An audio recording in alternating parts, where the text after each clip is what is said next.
అప్పుడు ఆ కన్యకలందరూ లేచి తమ దివిటీలను చక్కపరిచిరి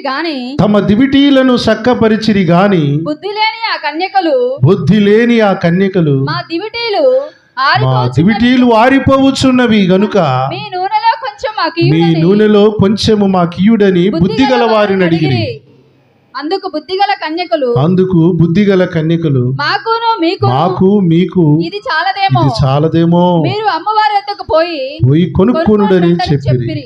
అప్పుడు కొనబోచుండగా పెళ్లి కుమారుడు వచ్చెను. స్తోత్రం చెప్దామా? అప్పుడు సిద్ధపడి ఉన్న వారు అతనితో కూడా పెండ్లి విందునకు లోపలికి పోయిరి.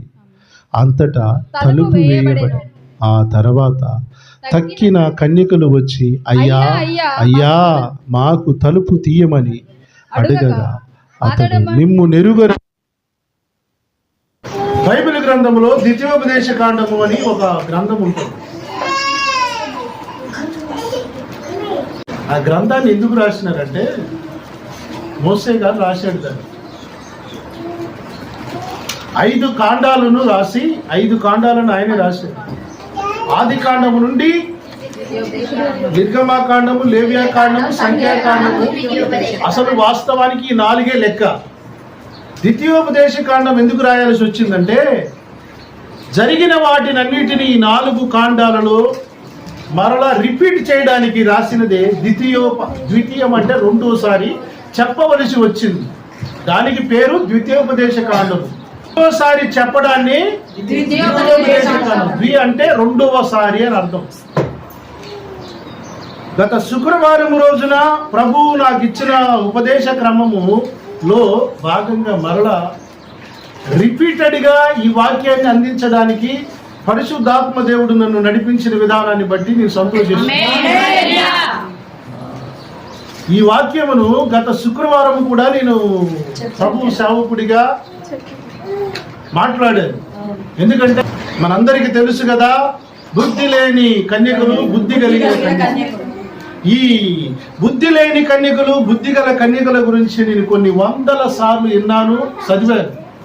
కానీ ఒక క్రొత్త కోణంలో దేవుడు నాతో మాట్లాడిన విషయాలను నేను మీతో పంచుకోకుండా ఉండలేకపోతున్నాను. ఆ కొత్త కోణమే గత వారం మనం విన్నాం. మీ అందరికి అర్థమైందా? ఎంతమందికి ఆ సందేశంలో ఒక అంశం మీకు అర్థమైంది? మీ అందరికి నేను సపోర్ట్ కొడుతూ అభినందిస్తున్నాను. ఇప్పుడు మనం చదివిన 7వ వచనం ముందు చూసారా? ఆ కన్యకలందరూ లేచి తమ దివిటీలను చక్కపరిచిరి గాని. స్తోత్రం. ఎక్కడికి పోయారు వీళ్ళు? పెండ్లి కుమారుని ఎదుర్కోవడానికి పోయారు. ఆ పెండ్లి కుమారుడు ఎవరో తెలుసా? మన చెప్తామా? ఆయనని ఎదుర్కోవడానికే కదా మనం ఇన్ని రోజులు ప్రభు నమ్ముకుంది. అంతేనా? ఎందుకు యేసయ్యని నమ్ముకున్నాం? ఆయన ఎదుర్కోవడానికి. మన విశ్వాసం ఉంచింది దేనికి? అయితే నా 20 సంవత్సరాల సేవా పరిచర్యలో నేను గమనించినటువంటి విషయం, అసలు విషయాలను కొంతమంది దాచిపెట్టారు. తాళము చేతిని దగ్గర పెట్టుకొని దాచిపెట్టారు. ఆనాడు ధర్మశాస్త్రోపదేశకులు జ్ఞానాన్ని దాచిపెట్టారు. ఈ రోజున చాలా మంది కూడా బోధకులు తెలియచేయాల్సిన విషయాలను తెలియజేయడం లేదు. ఉదాహరణకి మీకు ధర్మశాస్త్రం ఏంటి అర్థం కాదు, కానీ భారతదేశంలో ఉన్నటువంటి పూజారులు ఉన్నారా, పూజారులు వాళ్ళు కూడా కొన్నిటిని దాచిపెట్టారు.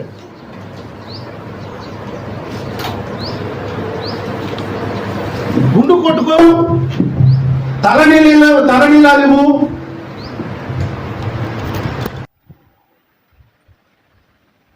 కొబ్బరికాయలు కొట్టు, అభిషేకాలు చెయ్యి, పూలు పెట్టు అని చెప్పారు తప్ప అసలు విషయాలు దేవుని చేరుకునే మార్గం ఇంతవరకు ఎవడని చెప్పంగా నేను ఇలా చెప్పట్లా. ఎందుకంటే అది కీ, ఆ కీ ఇస్తే మనిషికి జ్ఞానం దొరికిద్ది. ఆ కీ ఇవ్వడం లేదు ఎవడు. అక్కడ అదే ఉంది. ధర్మశాస్త్రోపదేశకులు కూడా ఆ తాళాన్ని దాచిపెట్టుకున్నారట. ఈనాటి కొంతమంది బోధకులు కూడా ఇదే తాళాన్ని దాచిపెట్టుకున్నారు. అసలు యేసు ప్రభుని ఎందుకు ఎదుర్కోవాలో చెప్పడంలో విఫలమయ్యారండి. ధర్మశాస్త్రోపదేశకులు దాచిపెట్టిన దాన్ని మీకు ఒకసారి చూపిస్తాను చూడండి. మత్తయి లూకా రాసిన సువార్త 11:52 చూడండి. అసలు వాక్యం మంది ఇది కాదు, కానీ ఇంట్రడక్షన్గా మీకు పరిచయ సూచికగా నేను మీకు అందిస్తాను. 11 లూకా సువార్త 11:52 అమ్మ. అయ్యో ధర్మశాస్త్రోపదేశకులారా, అంటే ధర్మశాస్త్రాన్ని ఉపదేశించే వారిని ధర్మశాస్త్రోపదేశకులు అంటారు. మీరు జ్ఞానం అనే తాళపు చెయ్యిని ఎత్తుకొని పోతిరి. ఏం చేశారట? అర్థమేంటి? దొంగతనం చేశారట. తాళం చెయ్యిని దాచిపెట్టుకున్నారు, దొంగతనం చేసి దగ్గర పెట్టుకున్నారట. మీరును లోపల ప్రవేశింపరు, ప్రవేశించే వారిని అడ్డగింతురు. ఇదే కదా ఇప్పుడు ఈ రోజుల్లో జరుగుతుంది. ఈ రోజుల్లో ఏం జరుగుతుంది? సేమ్. ధర్మశాస్త్రోపదేశకులు ఏం చెప్పారు తెలుసా? ఉల్లిగడ్డలలో 10% ఇవ్వాలి, జీలకర్రలో 10% ఇవ్వాలి, కోడి గుడ్డులో ఇవ్వాలి, ఏట పోతులో ఇవ్వాలి. ఇది బాగా నేర్పినారు, కానీ అసలు జ్ఞానం ఒకటి ఉంది, అది నేర్పలా. అసలు కాన్సెప్ట్ ఏంటి? దేవునికి ప్రజల్ని దగ్గర చేయకుండా ఓన్లీ లోక సంబంధం ఈజీగా అర్థమయ్యి మాత్రమే చెప్పినారు. వాళ్ళనే ధర్మశాస్త్రోపదేశకులు, దొంగలు అంటున్నాడు యేసయ్య. మతం వేరే మతాల్లో కూడా ఇదే జరుగుతుందిలేండి. జ్ఞానం అనే తాళం చేతిని దాచిపెడుతున్నారు. ఇప్పుడు కూడా అదే జరుగుతుంది. అయితే దేవుని సేవకుడిగా నేను మాట్లాడుతున్నాను. పౌలయ్య గారు అపోస్తుల కార్యాలు 20వ అధ్యాయం 27వ వచనంలో ఒకసారి ఒక విషయాన్ని చెప్తాడు, ఒక సంగతిని. దేవుని సంకల్పం అంతయు మీకు తెలపకుండా నేనేమి దాచుకొనలేదు. హల్లెలూయా. ధర్మశాస్త్రోపదేశకులు తాళాన్ని దాచిపెట్టుకున్నారు దొంగిలించి. దేవుని సంఘాన్ని కాచే పౌలయ్య గారు అంటున్నాడు, నేను దేవుని సంకల్పము మీకు తెలపకుండా నేనేమీ దాచుకొనలేదు. నేను కూడా అదే దాచుకోకుండా ఉపదేశం అనే ఈ తాళము చేతి ద్వారా మీ అందరికీ జ్ఞానాన్ని పంచడానికే ప్రయత్నం చేస్తున్నాను. గట్టిగా స్తోత్రం చెప్దాం. అర్థమైందా? మీకు వ్యర్థమైందా? వ్యర్థమైందా? హల్లెలూయా. జ్ఞానం అనే తాళపు చేతిని ఎత్తుకొని పోయారు. ఇప్పుడు జ్ఞానం అనే తాళపు చేతిని మీ దగ్గరికి తీసుకొస్తున్నాం. పౌలయ్య గారు ఏమంటున్నాడు? దాచిపెట్టలేదు, నేను అంత క్లియర్గా చెప్పాను అంటున్నాడు. ఈ బుద్ధి లేని కన్యకలు, బుద్ధి గల కన్యకల గురించినటువంటి ఉపదేశంలో ఉన్న మర్మాన్ని కూడా నేను దాచిపెట్టదలుచుకోలేదు. క్లియర్గా సంఘానికి తెలియాలి. ఆమేన్ చెబుదామా? హల్లెలూయా. యేసయ్య ఎందుకు వస్తాడో, ఎందుకు వచ్చారట బుద్ధిగల కన్యకలు? పెండ్లి కుమారుని ఎదుర్కోవడానికి వచ్చారట. వచ్చిన వాళ్ళు వచ్చిన పని మర్చిపోయి నిద్రపోతున్నారట. హలో, కునికి అందులో ఒక కేక వినబడెను. ఏంటి? ఒక కేక వినబడగానే ఆ నిద్రపోయినటువంటి 10 మంది లేచారట. 5 మాత్రం మాకే భయం లేదన్నట్టుగా ఉన్నారు. 5 మాత్రం తమ దివిటీలను చక్కపరుచుకుంటున్నారట. అంటే అప్పటికప్పుడే సరి చేసుకుంటున్నారట. హల్లెలూయా. ఆ 10 మంది ఎవరో తెలుసండి? నేటి కాలంలో యేసయ్యను దేవుడని నమ్ముకున్న సంఘం, విశ్వాసులు అందరూ కూడా సంఘమే. ఆ కన్యకలే, బుద్ధి లేని కన్యకలో, బుద్ధి కన్యకలో ఎవరో వాళ్ళ జీవిత ప్రయాణంలో తెలుసుకోవాలి. కొంచెం అటెండ్ ఉండండి పిల్లలతో కొంచెం అటు ఉండండి. కానీ ఒక కేక వినబడింది. కేక వినబడగానే అందరూ లేచారు. 5 ధైర్యంగా ఉన్నారు, 5 మాత్రం చక్కపరుచుకోవడానికి ట్రై చేస్తున్నారంట దివిటీలను. ఎందుకంటే అప్పటికే వారి దీపం ఆరిపోతుంది, వారి దీపాలు ఆరిపోతున్నాయి. ఎందుకు వచ్చారు? పెళ్లి కుమారుని ఎదుర్కోవాలంటే నూనె ఉండాలి కదా. నూనె లేకుండా వచ్చి అప్పటికప్పుడు సర్దుకుంటే అవుతుందా? ఈ ప్రసంగాలు, ఈ ఉపదేశాలు గత 15 సంవత్సరాలుగా నేను మాట్లాడుతూనే ఉన్నాను, సంఘాలలో హెచ్చరిస్తూనే ఉన్నాను. కేక అనే పదం ఉందే, అపోస్తలిక్ వాయిస్ కేక అదే, ఆ కేకనే అది. అందరూ దాచిపెట్టుకుంటే దీవెనలు, ఆశీర్వాదాలు, స్వస్థతలని బోధించుకుంటూ పబ్బం గడుపుతుంటే దేవుడు నాకు ఇచ్చిన పరిచర్య ఏంటో తెలుసా? కేక వేసి లేపు, నేను వస్తున్నాను, నన్ను ఎదుర్కోవడానికి రెడీగా ఉండమని కేక వేయి. ఆ కేకను బట్టి లేచే వాళ్ళేమో లేస్తున్నారు, సర్దుకునే వాళ్ళు పెట్టుకునే వాళ్ళు పెట్టుకుంటున్నారు, నొచ్చుకునే వాళ్ళు నొచ్చుకుంటున్నారు. ఏదైనా నా లక్ష్యం ఒకటే, ప్రభువును మనం అందరం ఎదుర్కోవాలి. ప్రభువుని అందరం ఎదుర్కోవాలి. అక్కడ పెట్టుకుంటున్నది ఏంటి? దీపాలను పెట్టుకుంటున్నారు. వాక్యంలో రాయబడింది, నరుని ఆత్మ యెహోవా పెట్టిన దీపము. Praise the Lord. వాళ్ళు దివిటీలను పెట్టుకున్నారు. ఇప్పుడు ఆ దీపం అంటే ఏంటో తెలుసా? మన ఆత్మ. చెప్పండి గట్టిగా, ఆత్మని ఎప్పుడు కూడా పెట్టుకోవాలి మనం. హల్లెలూయా. ఆత్మకు కావలసినటువంటి ఆహారము జీవవాక్యము. కేక వినబడగానే ఏం చేస్తున్నారు? ఆత్మను మనం పెట్టుకోవాలండి. ప్రార్థనలలో, వాక్యపు ఉపదేశంలో మనం చేయాల్సిన పని ఏంటో తెలుసా? మీకు అందరికీ చెప్పాను గత శుక్రవారం. ఏం చెప్పానంటే, బైబిల్ అంతటిలో కల్లా చిన్న వాక్యం ఏంటి అని అడిగాను. ఆత్మను ఆర్పివేయకుడి. ఆ పదం ఎక్కడుంది? ఆ మాట 1 దశలోనికి రాసిన పత్రిక 5:19 ఉంది. చూశారు? ఎవరైనా హోంవర్క్ చేసుకున్నారా? ఆత్మను ఎందుకు? ఆత్మ ఎవరిది? దీపాన్ని ఆర్పుకోకూడదండి. రోజున ఆరిపోతుంది చాలామంది.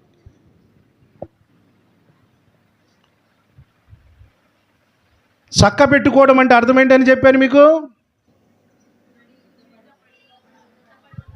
ఇర్మియా గ్రంథం 26:13 చదవండి, లేదా 7:5 చదవండి. 26:3 చదవండి. ఇర్మియా గ్రంథం 26:13.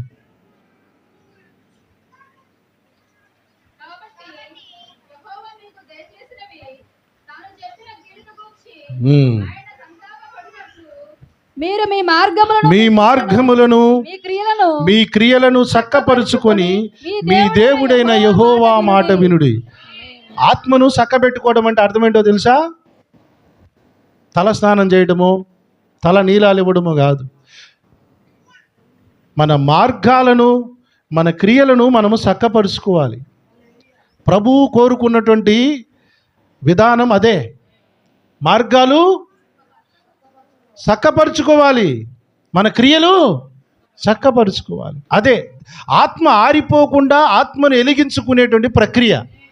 స్తోత్రం చెబుదామా? హల్లెలూయా. బైబిల్ గ్రంథంలో ఒక భక్తుడు ఉన్నాడు, హిజ్కియా అనేటువంటి భక్తుడు. అతని దగ్గరికి దేవుడు ఒక సేవకుని పంపించాడు. అతని పేరు యేషయా.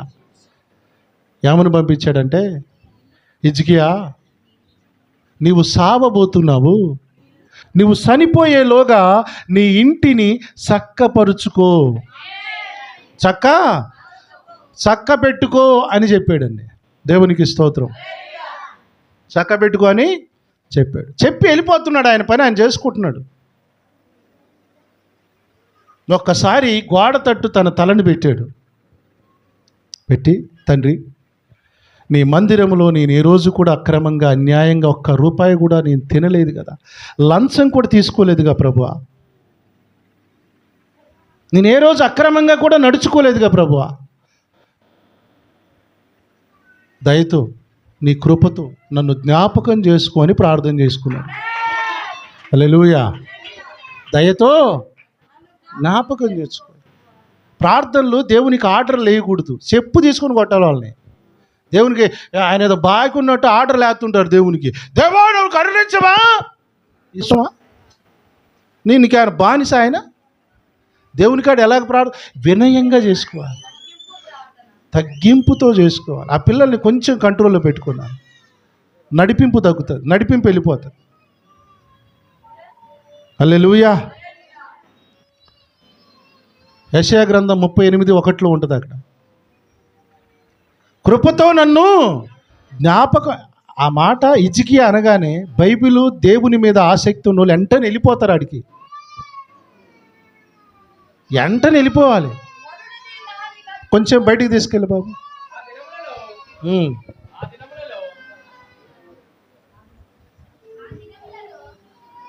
ఊంగొట్టడానికి అలవాటు పడ్డారు అంటే వ్యవహారాలకు అలవాటు పడ్డారు మీరు, అంతే. అంటే వ్యవహారాలకు అలవాటు పడితే ఊ అనాలన్నమాట. ఊ అనొద్దు, చదవాల బైబిలు. హిజ్కియాకు మరణకరమైన రోగము కలుగగా ప్రవక్తయు ఆమోజు కుమారుడనైన యెషయా అతని యొద్దకు వచ్చి నీవు మరణమవుచున్నావు, బ్రతకవు గనుక నీ ఇల్లు చక్కబెట్టుకో. హల్లెలూయా. ఆరిపోయేటప్పుడు కాదు, ముందే చక్కబెట్టుకో. సచ్చినాక ఎవడు చక్కబడ్డు? ఈ సందర్భం నన్ను చాలా ఆలోచింపజేసింది. బిడ్డలారా, నువ్వు సావబోతున్నావు కనుక నీ ఇంటిని, అంటే ఈయన ఎటువంటి ప్రార్థన చేశాడంటే, కృపతో నన్ను జ్ఞాపకం తెచ్చుకోయి అని ప్రార్థన చేస్తే, ఆ ప్రార్థన విన్న దేవుడు వెంటనే మళ్ళీ యెషయా ప్రవక్తతో మాట్లాడి మళ్ళీ అతనితో చెప్పు, 15 సంవత్సరాల ఆయుసు నేను ఇస్తున్నాను. హల్లెలూయా. ఎన్ని సంవత్సరాలు? ఇక్కడ యెషయా గారు మంచి ప్రవక్త, పెద్ద ప్రవక్త ఆయన. హలో, ఎవరు? హిజ్కియా గారు రాజు. వినాలమ్మా జాగ్రత్తగా. రాజు యెషయా గారితోటి వాస్తవానికి హిజ్కియా గారు, అయ్యా నా కొరకు ప్రార్థన చేయమని ప్రార్థన చేయించుకోవాలి ఆయన, అవునా కాదా? కానీ ఏనే చేసుకుంటున్నారు. విశ్వాసులను సోమరిపోతులు చేయడం అంటే ఇదే.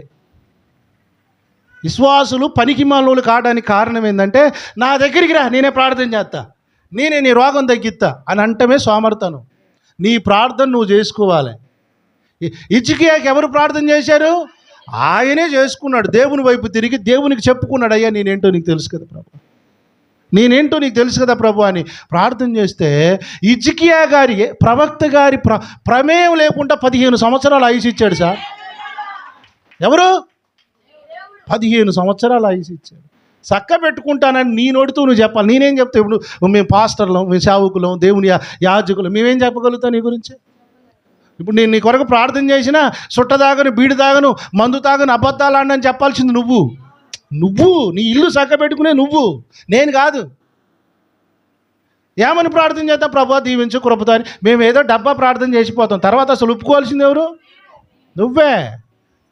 ఈ రోజులు ఈ తాళం చెయ్యి విశ్వాసులకు ఇవ్వలేదు, దాచిపెట్టారు.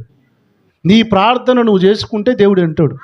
దేవుడు ఎవరికి బానిస, ఎవరి చేతులు ఆయన బందీగా లేడు, ఎవరి చేతుల్లో లేడు. నేను చేస్తేనే అంటాడు అనేది లేదు. ఇవన్నీ దొంగలు నేర్పినారు ఈ సంస్కృతిని మొత్తం. నీ కష్ట సమయంలో నీ ప్రార్థన నీవే నీ దేవునితో మాట్లాడుకోవాలి. నేను చక్కబెరుచుకుంటాను ప్రభు అని నువ్వే చెప్పుకోవాలి దేవునికి. మేమెవరో తెలుసా? Wear the profits. మేము దేవుని యాజకులం, దేవుని ప్రవక్తలం. ఆయన పని ఏది చేయమంటే అది చేయాలి. ఈరోజున ఎవరైనా వింటున్నారు సార్? బైబిల్ గ్రంథంలో ఈ వాక్యాన్ని నేను హిజ్కియా ఈ మాట చదివిన తర్వాత నాకు సామెతల గ్రంథంలో ఒక మాట గుర్తుకొచ్చింది. అదేంటో చూపిస్తాను చూడండి. 21:29 చూడండి. 21వ అధ్యాయం 29వ వచనం.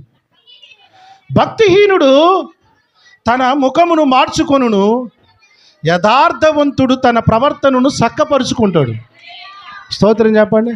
హెచ్చరిక చేస్తే, ఇప్పుడు ప్రవక్త యెషయా గారు వచ్చి ఏం చెప్పాడు? నువ్వు చచ్చిపోతావట అని చెప్పాడు. భక్తి లేనుడైతే ఏం చేస్తాడు? భక్తిహీనుడు ముఖాన్ని మార్చుకుంటాడు. యథార్థవంతుడు ఏం చేశాడు తెలుసా? చక్కపరుచుకోవడానికి ఇష్టపడ్డాడు. హల్లెలూయా. ఈ రోజులు ఎంతమంది లేరు ఈ మాటలు? ఈ వాక్యానికి సంబంధించిన వాళ్ళు చాలామంది ఉన్నారు.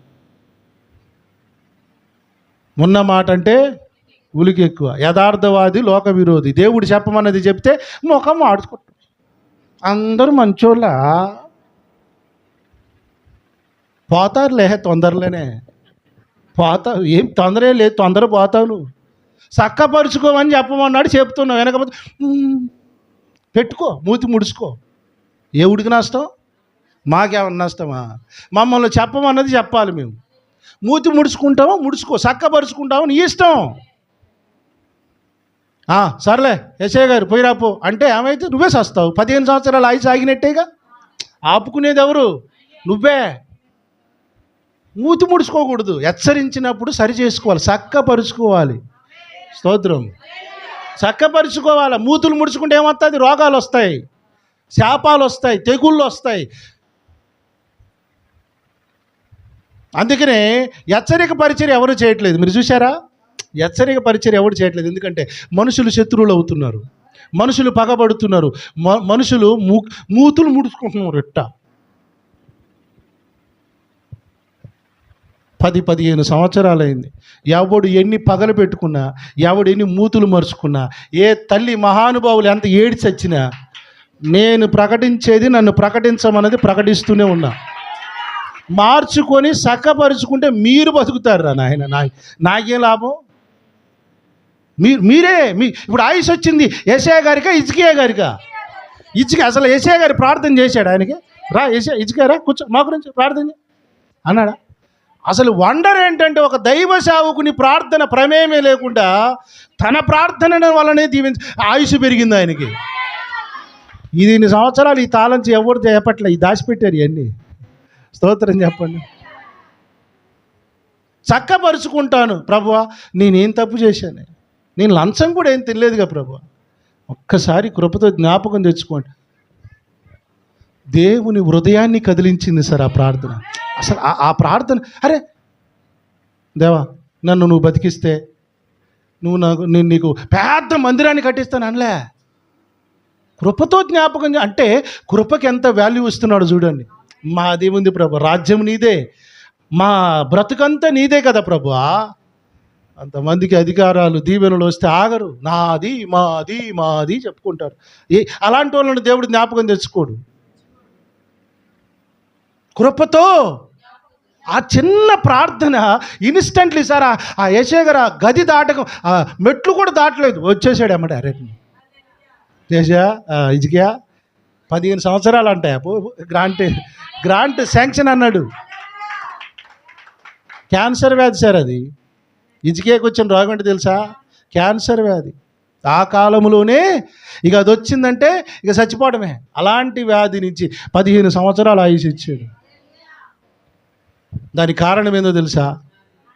హెచ్చరిక ముందు ఇని సరి చేసుకో. మూతి ముడుచుకోవడం. మూతి ముడుచుకున్నాడా? మూతి ముడుచుకునేవాడు ఎవరు? మూతిని ముఖాన్ని మార్చుకునేది ఎవరు?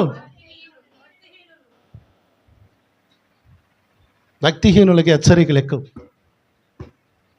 యథార్థవంతులైతే మన ప్రవర్తన ఏదైనా సరే, చిన్నదైనా పెద్దదైనా, అయ్యా మార్చుకుంటాను అని ఇష్టపడతారు. నేను చెప్పే వాక్యము 100 మందిలో నాకు తెలుసు 10 మందికి ఎక్కేది. మిగతా వాళ్ళంతా మార్చుకునేటోళ్ళే. నాకు తెలుసు. మీరంతా నా దగ్గర నవ్వుతున్నా ప్రతిసారి ముఖాన్ని మార్చుకుంటారని కూడా నాకు తెలుసు. కానీ నేను మిమ్మల్ని సంతోషపెట్టడానికి చేయట్లేదు, మీ కానుకల కోసం బోధ చేయట్లేదు. నేను నెవర్ నెవర్ నెవర్ ఎక్స్పెక్టింగ్. దేవుడు చేయమన్నది చెప్పమన్నది చెప్పడమే నా పని. హల్లెలూయా. దేవుడు కూడా ఏం చేస్తాడో తెలుసా బిడ్డలారా? ఇలాంటి ముఖాలు మార్చుకునే వాళ్ళని ఎన్ని చేసినా వీళ్ళకి అన్ని దేవుడు మర్చిపోతారట. దేవుడు మర్చిపోతారట. కీర్తనలు 106వ కీర్తన 13 వచ్చిన చూడండి. ఆయన ఆలోచన కొరకు కనిపెట్టకొనకపోయేది. స్తోత్రం. ఎన్ని కార్యాలు చేసినా గుర్తుండవంట వాళ్ళకి. ఎన్ని కార్యాలు చేసినా అన్నీ వెంటనే మర్చిపోతున్నారట. 15వ వచనంలో చూడండి ఆయన ఏమంటున్నాడు? వారు కోరినది ఆయన వారికి ఇచ్చాడు. స్తోత్రం. అసలు ఇది వండర్ ఏంటంటే ఈ వాక్యం ఆయనను వాళ్ళు మర్చిపోయినా, ఆయన కార్యాలు వాళ్ళు మర్చిపోయినా, దేవుని పని నమ్మకంగా చేయకపోయినా ఇచ్చాడట. హల్లెలూయా. ఇచ్చిన తర్వాత ప్రాణములకు క్షీణత కలుగజేశాడట. నిద్ర పడతలేదట, హాయి లేదట, ప్రశాంతత లేదట. ఎందుకు? మర్చిపోతున్నారుగా. ఇవ్వాల్సిందంతా ఇస్తాడు. ఇప్పుడు బైబిల్ గ్రంథంలో ఒక మాట రాయబడింది, నెమ్మది లేకుండా విస్తారమైన ధనముండుట కంటే యెహోవా యందలి భయభక్తులు కలిగి కొంచెము కలిగి ఉండుట మేలు కదా. ఎంతంత దేవుడు ఇచ్చాడట, కానీ ఏమి లేదు. దేవుడు ఇచ్చాడు, ప్రాణానికి ఆయి లేదట, ప్రశాంతత లేదు. మన కుటుంబాలు చక్కగా ఉన్నాయంటానికి ఇయే సూచనలు. దేవుడు మనల్ని మన ప్రాణం ఎలాగ ఉండాలో తెలుసా? ప్రశాంతంగా ఉండాలి, హాయిగా ఉండాలి, నెమ్మది కలిగి ఉండాలి మన ప్రాణం. ప్రైజ్ ద లార్డ్ చెబుదామా? హల్లెలూయా. ఎందుకు సార్ నెమ్మది లేకుండా విస్తారమైన ధనం ఉండి ఏం సోకం?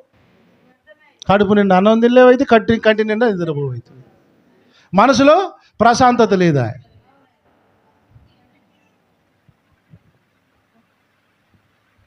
అందుకనే మనం కృపకు అప్పగించుకోవాలండి.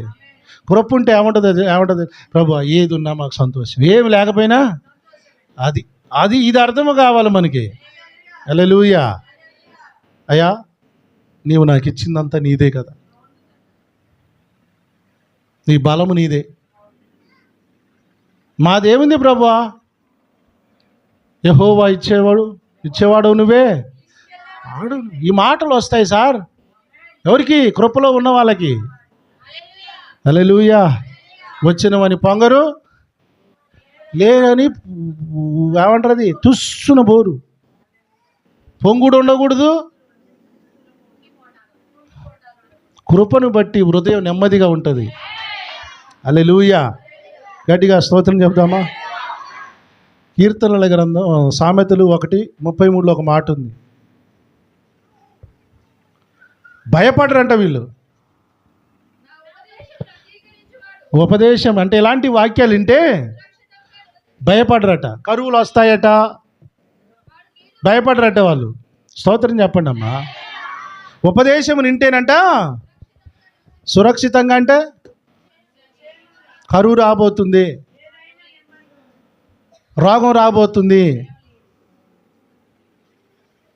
యుద్ధం రాబోతుంది, భయం అవుతా, దయ్యం వస్తుందంట, బజార్ రమ్మడి దయ్యం దిగుతుందంట. ఏం భయం లేదు, సురక్షితముగా నివసి. వాక్యం లేనుడే సార్ ఇంటి ముందర పొరకలు వేసుకుంటాడు. అన్నమ్మా నిజంగా పొరక వేసుకుంటావు అమావాస్య రోజు?